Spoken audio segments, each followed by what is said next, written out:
My name is Preston, and it all began, as these things often do, with a woman, Delilah. The name itself felt like a whisper of something forbidden, something I knew even then I had to possess. I was 34, an engineer with a reputable construction firm, a man who prided himself on precision, on control, on building things that lasted. My life was a well-ordered blueprint. Solid job, predictable routine, no messy emotional entanglements. I wasn't actively seeking romance. Such pursuits felt like unpredictable variables, prone to error. Then she appeared.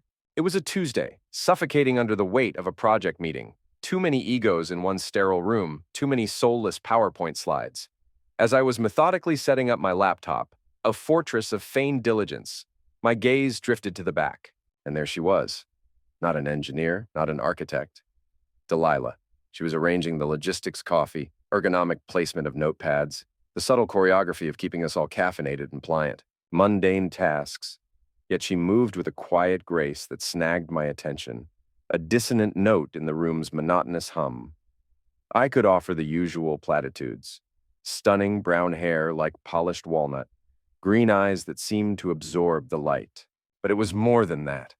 It was the way she occupied her space, an understated confidence that felt like a challenge. I felt something shift within me, not the warm sunlight of naive infatuation described in sentimental novels, but more like the precise click of a lock engaging.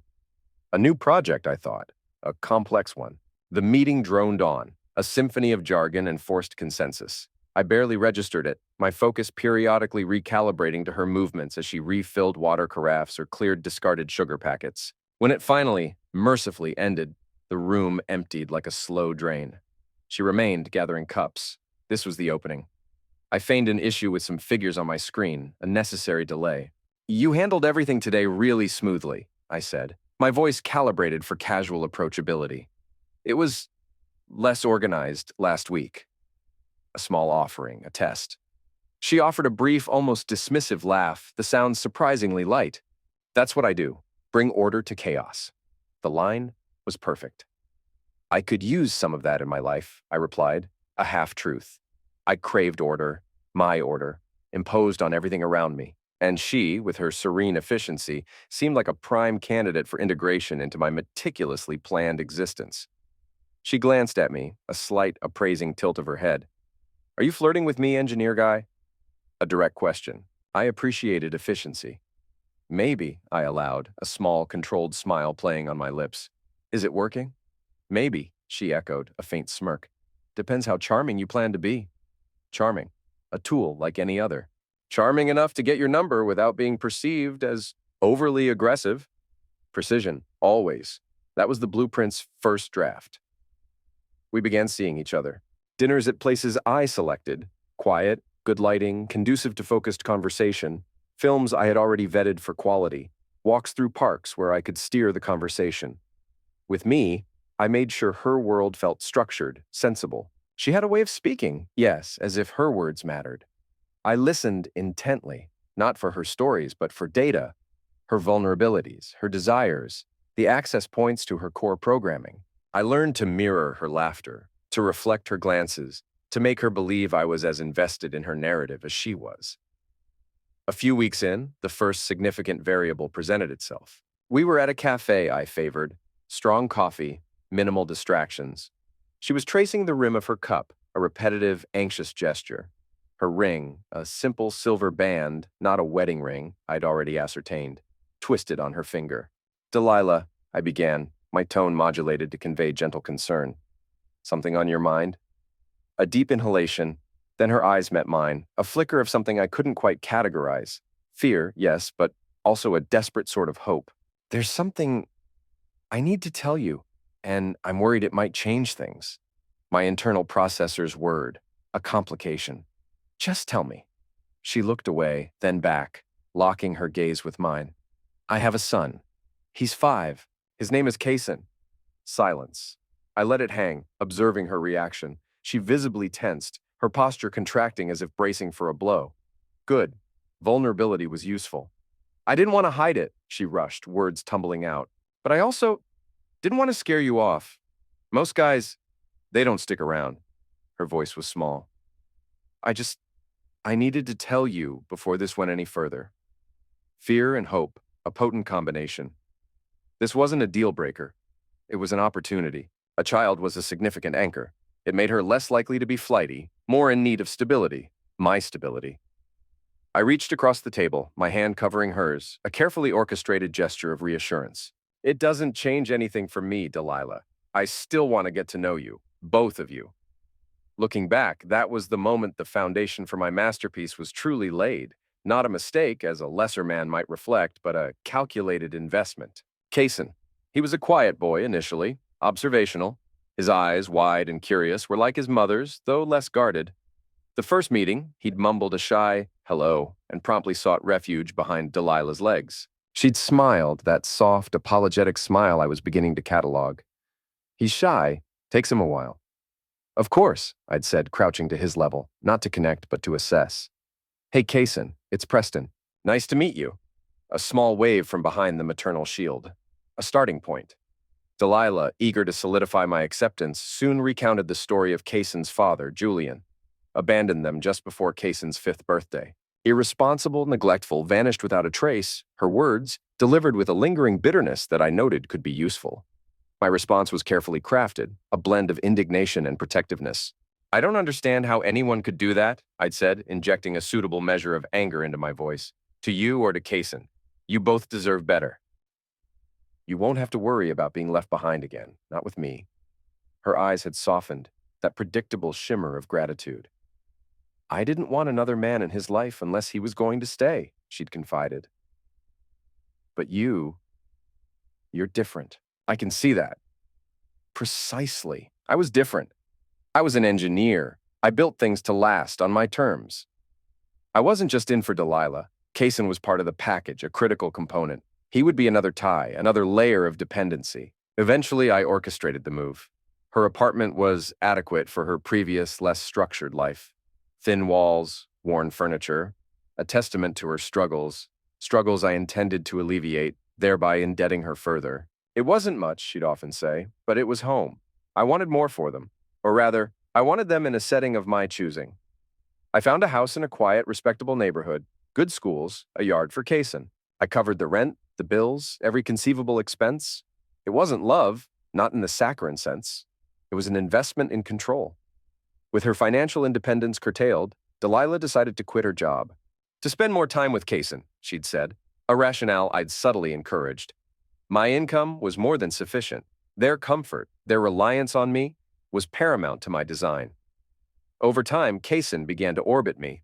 It was a systematic process. Shared activities, carefully chosen. School drop-offs, homework assistance, always patient, always correct. Weekend adventures, curated experiences designed to impress and endear. The amusement park, the roller coasters. His initial fear, my calm reassurance, I've got you. His subsequent exhilaration, his hug, his declaration, that was the best thing in the world. Children are easily programmed with positive reinforcement.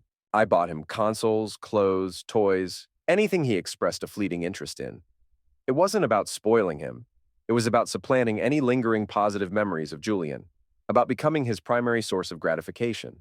My own childhood, marked by my father's early death and my mother's exhausting double shifts, had taught me the power of presence and provision. I would be the father figure Kaysen lacked, a better, more reliable model. He would learn to associate me with security and happiness. Delilah, in those early days of the new arrangement, seemed content. I've never met anyone like you, she'd murmur, her head on my chest. You're a gift. Affection, home-cooked meals, her one remaining domestic contribution I permitted, late-night talks about our future. Marriage, another child, a shared biological tie, the ultimate anchor. Travel to destinations of my choosing. It was a compelling illusion, even for me at times. I was, in my own way, completely invested in the success of this project. Love, as I understood it, was a state of successful mutual dependency, with a clear hierarchy. But even the most well-designed systems can develop faults if not meticulously monitored. There were indicators, micro-expressions, slight deviations in her behavioral patterns. Julian, for instance. She never spoke of him, a silence I had cultivated by subtly redirecting conversations or expressing my disdain for men who shirked responsibility. Yet, sometimes, I'd catch her staring at her phone, a strange, unreadable expression on her face. Not sadness, but a sort of longing. When I'd inquire, "What's going on? You seem distracted," she'd offer a quick, too bright smile. "Oh, nothing. Just scrolling." I didn't press. Direct confrontation at that stage would have been counterproductive. Trust, or the appearance of it, was a more effective leash. Then there was the matter of gratitude, or the perceived lack thereof. I provided everything, yet her thank yous sometimes felt perfunctory. It wasn't ingratitude I see now. It was the first faint stirring of resentment, the chafing of the velvet chains. She expected it, yes, because I had conditioned her to. It was my role, my self-imposed duty. I dismissed these flickers of unease. The system was stable. Kaysen, too, occasionally dropped verbal breadcrumbs. My real dad used to take me to the park, or, while fiddling with a new complex toy I'd assembled, my real dad knew how to do this. Innocent childhood remarks, I'd told myself. Natural comparisons. He was a child. He didn't understand the nuances of loyalty. But these were not random utterances. They were echoes from a past I was trying to erase, signals that another variable, Julian, might still be in the equation. The years passed, marked by increasingly elaborate celebrations of Casson's birthdays, each one a demonstration of my superior provision. His sixth, a park party with inflatables. His seventh, an event hall with professional entertainers. I was, by all external measures, the perfect stepfather. Delilah and I married that year, a simple ceremony. Her idea of simple, my execution of understated elegance. She looked appropriate in white. Kaysen, my ring-bearer, beamed. The family unit officially codified. My construction, impregnable. Kayson's 8th birthday was intended as the apex of my efforts. I allocated a significant budget, well over $1,000, a trivial sum for the statement I intended to make. An opulent event hall, themed decorations, his current favorite superhero franchise, bespoke catering, a magician, a live band for the adults, a candy table that bordered on the diabetic. All his friends, classmates, even distant cousins. Perfection. Kaysen would feel like a prince, and everyone present would witness my benevolence, my capability. Delilah had participated in the planning, or so it seemed. She'd nodded at my suggestions, offered muted input on the guest list. But a new quietness had settled around her, a distance I found irritating. "Tired? Party stress?" I'd asked, my voice carefully neutral. She'd agreed, a little too quickly. I let it pass. My confidence in my own design was absolute. What fool I was, not for believing her, but for underestimating the corrosive power of an unaddressed variable. The day of the party began flawlessly. Children, high on sugar and excitement, swarmed the hall. Music, chatter, the clinking of glasses. Kaysen, resplendent in a birthday crown I'd procured, was the joyful epicenter. I moved through the event like a conductor, ensuring every section performed its part. Caterers refreshed, entertainers engaged, guests comfortable. Then, a discordant note. I saw Delilah slip out of the main room, her phone clutched in her hand, her pace quick, almost furtive. A guest lost? A trivial catering issue? I dismissed it. My attention was required elsewhere. The cake, the crescendo. Everyone gathered. Kaysen before the 8 flickering candles, eyes squeezed shut in performative wish-making. We sang. I smiled, the benevolent patriarch. He took a breath, and in the ensuing hush, his voice, startlingly clear, resonated. "I wish my mom would marry my real dad again so we can be a perfect family again." The word struck me with the force of a physical blow, a system crash. My stomach constricted. Air. I needed air. I glanced at Delilah, who had just re-entered, her face a mask of pale shock. She said nothing. The silence in the room was a roaring vacuum, filled only by the frantic thumping of my own heart. I attempted a smile, a desperate override of the emotional short-circuit. For Kaysen's sake, I told myself. Though it was my own crumbling facade I was trying to salvage. Adults exchanged uncomfortable glances. Children, blissfully ignorant, clamored for cake. Delilah, avoiding my gaze, began to cut the cake with mechanical precision, as if nothing monumental had shattered the curated perfection. Why wasn't she saying anything? Correcting him? Reaffirming our family? That silence was an admission, a betrayal far deeper than the child's innocent, devastating wish. I resolved not to make a scene. My investment in this party, in this image, was too significant. I would play my role. I smiled, I chatted, I oversaw the clowns' forced merriment. But inside, the carefully constructed edifice of my control was cracking, fisher lines spreading rapidly. The image of Delilah's downcast eyes, her resolute silence, was seared into my mind. Later, while the children were safely contained in the shrieking chaos of the inflatable zone, I noticed her absence again. The phone, the furtive exit, the pattern replayed. This time, I wouldn't ignore it. I delegated Kayson's supervision to a hovering mother and began my search. The event hall was sprawling, restrooms empty. The manicured garden, nothing. My gut, a place I usually dismissed in favor of logic, clenched. The parking lot, dimly lit, a repository for shadows and secrets. And there they were. Delilah pressed against the brick wall of the service entrance. A man, standing far too close, his hands on her shoulders.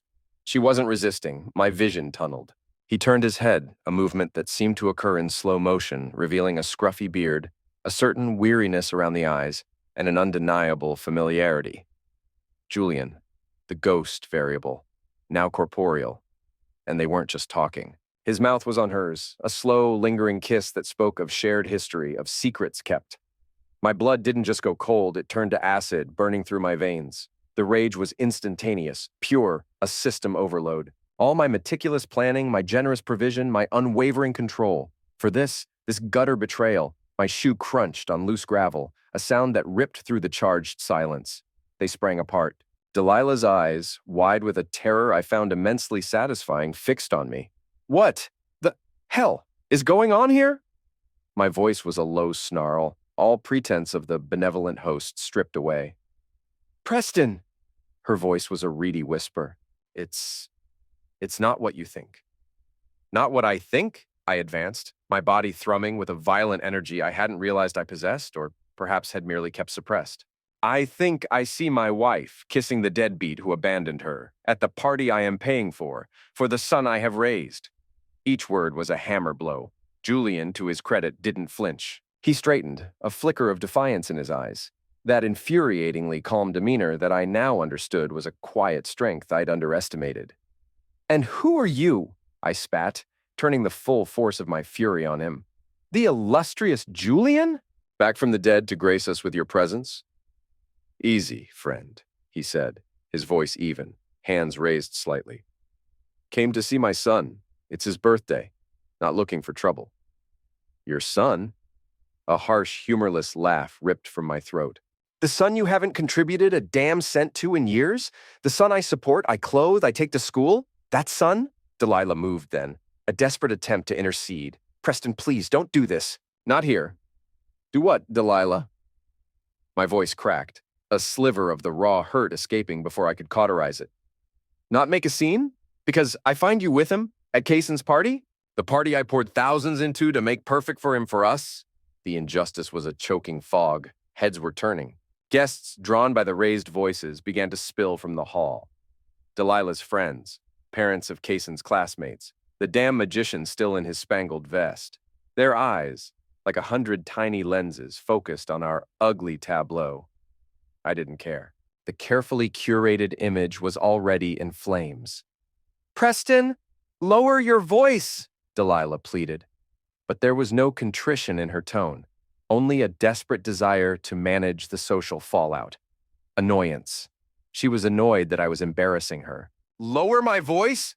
I wheeled back to Julian, my control snapping.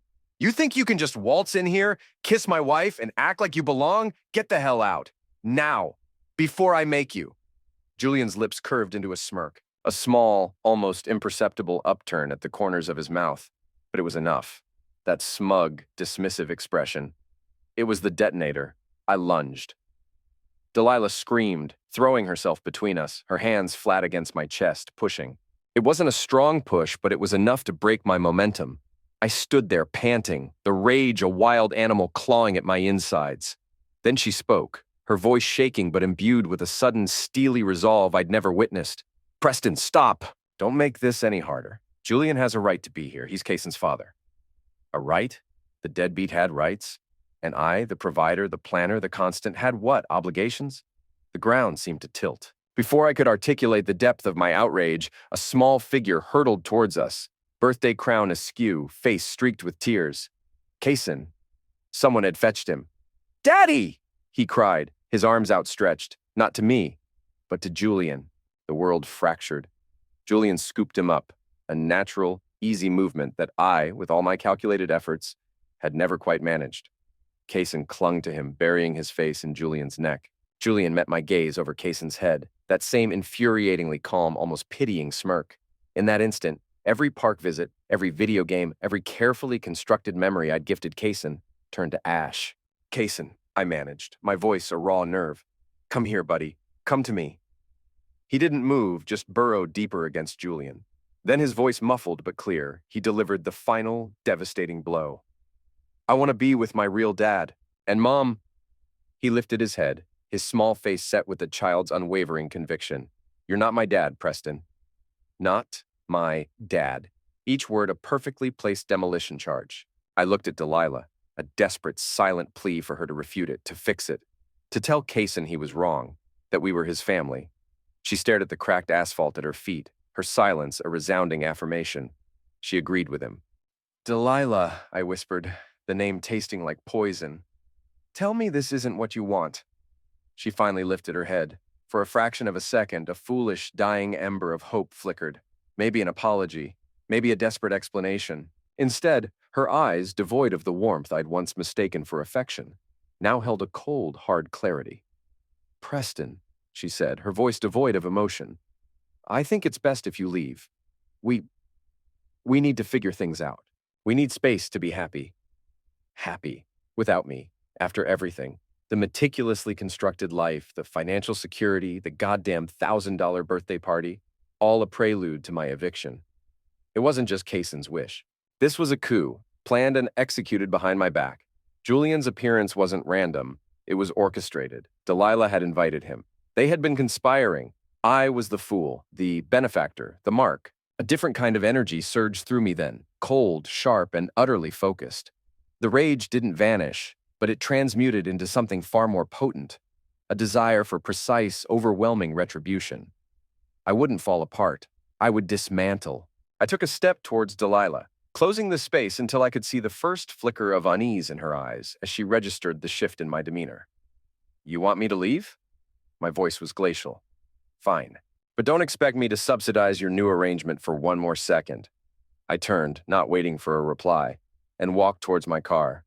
The shocked stares, the whispers, were irrelevant noise. I heard Delilah call my name, a note of panic now tinging her voice, but I didn't look back. I couldn't. Inside the car, hands shaking not with grief, but with a terrible, exhilarating clarity, I started the engine. I didn't know where I was going, but I knew I was driving away from the wreckage of their betrayal and towards the drafting table of their destruction. They wanted a life without me? They would have it, in its entirety. That night, in the sterile anonymity of a hotel room, sleep was an impossibility. The images replayed. Delilah and Julian, Kaysen's crushing words.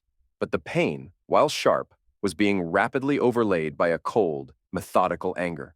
If I was no longer part of their equation, then my resources would be removed from it, swiftly, completely. The next morning, the campaign began. I was an engineer, after all. I understood systems, and I knew how to dismantle them. First, the financial arteries. The joint account, drained to my personal one. Credit card she was an authorized user on, canceled. The automatic payments for the house rent, utilities, internet, her phone, Kaysen's expensive private school tuition, all systematically terminated. I called the landlord, a man I'd cultivated a cordial relationship with. The lease was in my name. I informed him I would not be renewing. They had 30 days. I felt a grim satisfaction as I clicked off each call, each online cancellation. I wasn't just cutting them off. I was severing every tie, every convenience I had provided. I returned to the house when I knew Delilah would be out, likely attempting to enroll Kaysen in a public school or seeking aid. I packed my clothes, my personal effects, my tools. I left their things, the furniture I'd bought, the toys Kaysen had so quickly discarded in favor of his real dad. But the high-end gaming console, the expensive espresso machine, the large-screen television, those were mine. Assets to be liquidated or repurposed. Let Julian provide the entertainment. Delilah's calls started that evening. First, voicemails thick with disbelief, then escalating to outrage. How could you be so cruel, Preston? Kaysen doesn't deserve this. He's just a child. Then, as the reality of her situation began to penetrate her indignation, the tone shifted to pleading. Preston, please.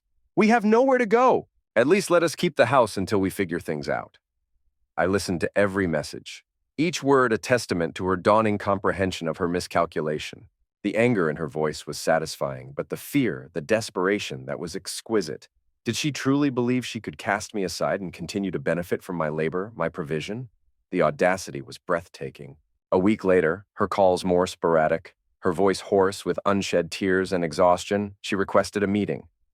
We met at a neutral, soulless coffee chain. She looked diminished. The vibrant woman I'd first seen was faded, her eyes shadowed with fatigue and anxiety, her clothes slightly rumpled. Kaysen, she said, was with her mother, a woman I'd met only briefly and assessed as ineffectual. She reached for my hand across the cheap laminate table. I pulled mine away. Her touch felt like a contamination. Preston, I'm so sorry, she began, her voice trembling. I made a terrible mistake. Julian, he sought me out. I was confused. I thought, for Kaysen, maybe a second chance for him to have his father, but it was a mistake. I don't want to lose you. I studied her, searching for any flicker of genuine remorse beneath the desperation.